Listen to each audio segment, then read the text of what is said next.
अस्सलाम वालेकुम students. Karachi board YouTube channel की जानिब से फ़र्स्ट ईयर की फ़िज़िक्स हम स्टडी कर रहे थे। चैप्टर नंबर 7 चल रहा था। तो चैप्टर नंबर 7 में आज जो हमने टॉपिक पढ़ना है वो है law of conservation of energy. तो उससे पहले मैं आपसे कहना चाहूँगा कि अगर मज़ीद इस तरह की वीडियोज़ आप देखना चाहते हैं तो हमारे चैनल को सब्सक्राइब करें। तो सबसे पहले इसकी स्टेटमेंट क्या लिखी हुई है, energy can neither be created nor it is destroyed. अब law of conservation of energy की जो स्टेटमेंट है वो क्या है भाई, एनर्जी जो है ना ही उसे क्रिएट किया जाता है ना ही उसे हम डिस्ट्रॉय कर सकते हैं। The energy can be converted from one form to another form, यानी एनर्जी को हम क्या कर सकते हैं, ना क्रिएट कर सकते हैं और ना ही डिस्ट्रॉय कर सकते हैं, लेकिन एनर्जी को एक फॉर्म से दूसरी फॉर्म के अंदर हम कन्वर्ट कर सकते हैं। ठीक है, जैसे फॉर एग्ज़ाम्पल आपके पास जो है पेट्रोल है, पेट्रोल क्या है, केमिकल एनर्जी है ना। अब जब आप बाइक में पेट्रोल डालते हैं, बाइक चलाते हैं, तो क्या होता है, आपकी केमिकल एनर्जी कन्वर्ट हो जाती है मैकेनिकल एनर्जी के अंदर।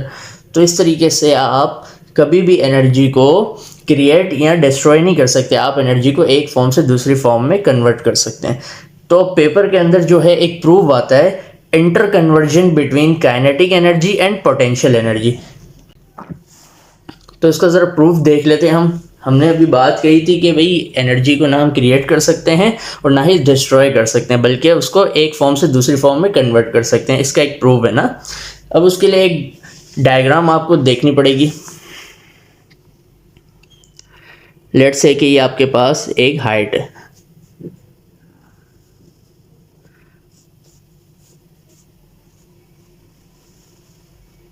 ये वाला जो पॉइंट है इसका नाम है ए, इस पॉइंट का नाम है पॉइंट बी और इस वाले पॉइंट का नाम है पॉइंट सी।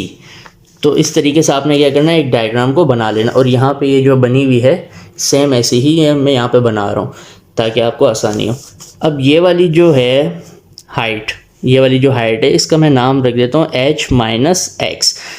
अब यहाँ से लेकर जो यहाँ तक हाइट है, यानी a से जो b तक हाइट है इसका नाम है x, और B से C तक जो हाइट है इसका नाम मैं रख देता हूँ h। अब बॉडी अगर इधर पड़ी हुई है, जैसे फॉर एग्जांपल ये एक बॉल है, बॉल इधर पड़ी हुई है, तो इसका मतलब जो है ये हाइट पर है। तो हाइट पर है तो इसका मतलब इसके पास सिर्फ और सिर्फ एक एनर्जी, वो है पोटेंशियल एनर्जी। और काइनेटिक एनर्जी इसके पास क्या होगी भाई, बिल्कुल ज़ीरो होगी। काइनेटिक एनर्जी मैंने आपको लास्ट टाइम बताया था, कोई भी चीज़ हाइट पे जाती है उसकी काइनेटिक एनर्जी ज़ीरो हो जाती है। अब देखते हैं ज़रा पॉइंट ए की अगर हम बात करें तो पॉइंट ए पर काइनेटिक एनर्जी क्या है, ज़ीरो है। पोटेंशियल एनर्जी है, पोटेंशियल एनर्जी का फॉर्मूला होता है mgh। अब पॉइंट ए की जो है टोटल एनर्जी, उसको मैं डिनोट करूंगा E और सबस्क्रिप्ट में मैं लिख दूंगा A। तो उसके लिए क्या करेंगे, टोटल एनर्जी के लिए काइनेटिक और पोटेंशियल, इन दोनों एनर्जीज को हम क्या कर देंगे, प्लस कर देंगे। काइनेटिक एनर्जी बिल्कुल ज़ीरो है, पोटेंशियल एनर्जी mgh है, तो ज़ीरो तो ख़त्म हो गया। तो टोटल एनर्जी जो है पॉइंट ए पर कितनी है, mgh हो गई। इसी तरीके से हम देखते हैं कि बॉडी अब क्या है, पॉइंट बी पर आ रही है। अब बॉडी क्या है, ये मूव करते हुए आ रही है आपके पॉइंट बी पर पड़ी हुई है। ठीक है, तो पोटेंशियल एनर्जी जो है वो क्या है भाई, पोटेंशियल एनर्जी का फॉर्मूला होता है mg, लेकिन h क्या है, h नहीं है हमारे पास जो है, क्योंकि उसने ये हाइट कवर कर ली ना, तो h की जगह पे हम पुट कर देंगे h माइनस एक्स। तो पोटेंशियल एनर्जी जो है इस तरीके से हमने लिख दिया। काइनेटिक एनर्जी जो है वो क्या है भाई, बॉडी की काइनेटिक एनर्जी का फॉर्मूला होता है हाफ mv²। इसी तरीके से हम यूज़ करेंगे third equation of motion use करेंगे, 2as = vf² माइनस vi²। इस केस में हम क्या करेंगे, जो फाइनल वेलोसिटी है उसकी जगह पे हम लिख देंगे v, और जो फासला है वो बॉडी कवर कर रही है, वो कौन सा फासला कवर कर रही है, डायग्राम से देखें। अब इस पॉइंट पर आ रहे हैं ना, तो ये फासला कौन सा उसने कवर किया, x फासला कवर किया। s की जगह पे हमने लिख दिया x। अब जब भी कोई बॉडी नीचे आती है उसकी एक्सेलरेशन चेंज हो जाती है ग्रेविटेशनल एक्सेलरेशन के अंदर। तो हमने इसी इक्वेशन में a की जगह पे g, s की जगह पे x, vf की जगह पे v लिख दिया। और जो इनिशियल जो है वेलोसिटी वो क्या है इसकी भाई, ज़ीरो ही होगी ना, क्योंकि बॉडी अभी मूव कर रही है, तो ये तो ख़त्म हो गया। तो यहाँ पे बच गया v² = 2gx। अब इस वैल्यू को हम पुट कर देंगे, ये जो काइनेटिक एनर्जी को हमने इक्वेशन 1 का नाम दिया था ना, उसमें हम पुट करेंगे। कैसे पुट करेंगे भाई? सिंपल इस तरीके से, equation 1 implies that K equal half M. V square की जगह पे क्या लिखेंगे? वी स्क्वायर की जगह पे अभी हमने देखा भाई 2gx लिख सकते हैं हम, तो हमने वी स्क्वायर की जगह पे लिख दिया 2gx। अब देखें ये 2 और ये 2 आपस में कैंसिल हो गया, m1 ज़ा m, तो हो जाएगा mgx, तो ये m इससे मल्टीप्लाई हो जाएगा ना, तो काइनेटिक एनर्जी क्या आ गई भाई? mgx आ गई। टोटल एनर्जी की बात करें पॉइंट बी पर, तो हम लिखेंगे टोटल एनर्जी को E से डिनोट करते हैं, छोटा सा B लिख दिया हमने। काइनेटिक एनर्जी और पोटेंशियल एनर्जी को प्लस करेंगे। काइनेटिक एनर्जी ये रही हमारे पास mgx प्लस पोटेंशियल एनर्जी क्या थी, ये हमने अभी देखा था mg into h minus x, तो ये लिख दिया mg into h minus x. अब ये जो है mg इससे मल्टीप्लाई होगा तो ये हो जाएगा mgh, और इसी तरीके से ये x से भी मल्टीप्लाई होगा, प्लस माइनस माइनस हो गया mgx हो गया।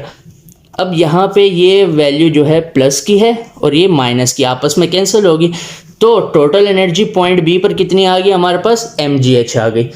अब हम बात करते हैं पॉइंट नंबर सी की। पॉइंट नंबर सी की अगर हम बात करें, अब बॉडी जो है यहाँ पर आ गई है, यहाँ से मूव करते हुए पॉइंट सी पर आ गई ना, तो पॉइंट सी पर जो हाइट है वो बिल्कुल नीचे नहीं, बिल्कुल इससे थोड़ी थोड़ी सी ऊपर है ना, तो हम बोलेंगे ये तकरीबन 0 है। हाइट कितनी होगी? तकरीबन 0 होगी ना, तो आपने इस तरीके से लिख दिया। पोटेंशियल एनर्जी का फॉर्मूला था PE इक्वल mgh, h क्या है? 0, उसकी जगह हमने 0 पुट कर दिया, तो 0 जब इससे मल्टीप्लाई हो ये पूरी वैल्यू कैंसिल होगी, 0 हो जाएगी ना, तो पोटेंशियल एनर्जी हमारे पास अब जो है वो आ गई 0। काइनेटिक एनर्जी का फॉर्मूला, काइनेटिक एनर्जी बराबर होती है हाफ mv स्क्वायर के, इसको इक्वेशन 2 का नाम दिया हमने। अब हम यूज़ करेंगे थर्ड इक्वेशन ऑफ मोशन।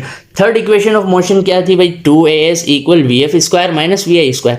अब बॉडी नीचे आ रही है, एक्सेलरेशन g के इक्वल ले लेंगे।